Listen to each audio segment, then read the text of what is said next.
போலியான நம்பிக்கைகள் மற்றும் வாக்குறுதிகளால் ஒருவரின் வாழ்க்கையை நீங்கள் அழிக்கும் போது அதை ஒரு கடனாக எடுத்துக் கொள்ளுங்கள், அது வட்டியுடன் உங்களிடமே திரும்ப வரும். சுவரில் எறியப்பட்ட பந்தை போல, ஆறு இல்லாத இடத்தில் பாலம் கட்டுவதாக வாக்குறுதி அளிக்காதீர்கள். நம் வார்த்தைகள் எவ்வளவு சக்தி வாய்ந்தவை என்பதை நாம் உணர்வதில்லை.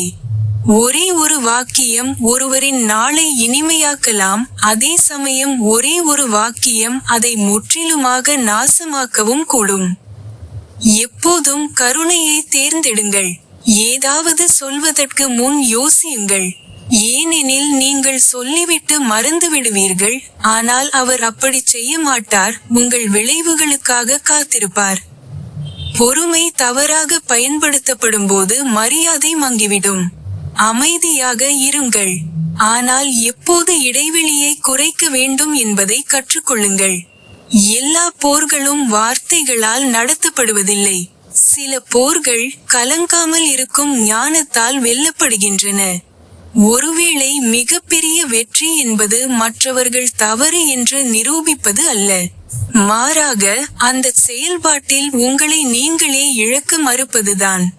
ஒவ்வொரு அடியாக, ஒவ்வொரு தேர்வாக, உந்துதல் இல்லாத இடத்திற்கு ஒழுக்கம் உங்களை அழைத்துச் செல்கிறது. நீர் அமைதியாக போதுதான் அதன் அடியில் இருப்பது தெளிவாக தெரியும்.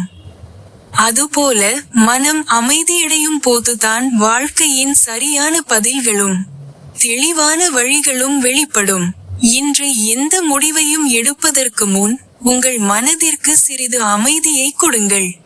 சில நேரங்களில் நாம் தேடும் பதில் வெளியில் இல்லை, அமைதியான மனதில் தான் இருக்கிறது. நீங்கள் வெற்றி பெற பிறந்தவர்கள், ஆனால் வெற்றியாளராக இருக்க நீங்கள் வெற்றி பெற திட்டமிட வேண்டும், வெற்றி பெற தயாராக இருக்க வேண்டும். வெற்றியை எதிர்பார்க்க வேண்டும். அறியாமையை விட மௌனம் நன்றாக பேசுகிறது. தலைமைத்துவத்தில் அறியாமை ஒரு முட்டாள்தனமான அராஜகத்தை உருவாக்குகிறது. ஒரு ஞானியின் மௌனம் ஞானம் மற்றும் மர்மத்தால் அலங்கரிக்கப்பட்டுள்ளது. தெய்வீக ஞானம் நமக்கு தன்னடக்கத்தையும் ஒழுக்க நடத்தையையும் நேர்மறையான மனதையும் தருகிறது. கடலில் கல் எறிந்தால் கடலுக்கு வலிப்பதில்லை, கல் தான் காணாமல் போகும். அதுபோல வாழ்வில் விமர்சனங்கள் வந்தால் கடலாக இருங்கள், வலிகள் காணாமல் போகும். நாம் அனைவரும் கண்களை மூடிக்கொண்டு ஒருவரை பின்தொடர்கிறோம். எல்லோரும் அதை செய்வதால் நாங்கள் பாதுகாப்பாக இருக்கிறோம். ஆனால் உங்களை வழிநடத்துபவர் பார்வையற்றவராக இருந்தால் என்ன செய்வது? காலம் கடந்து போவதற்குள் உங்கள் கண்களை திறந்து பாதையை கேள்விக்குட்படுத்தி உங்கள் சொந்த வழியை தேர்ந்தெடுக்க வேண்டிய நேரம் இது. கூட்டம் உங்கள் எதிர்காலத்தை தீர்மானிக்க விடாதீர்கள்.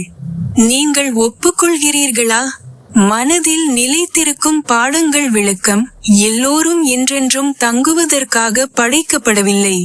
சிலர் நீங்கள் ஒருபோதும் மறக்க முடியாத பாடங்களை விட்டு செல்வதற்காக மட்டுமே வருகிறார்கள்.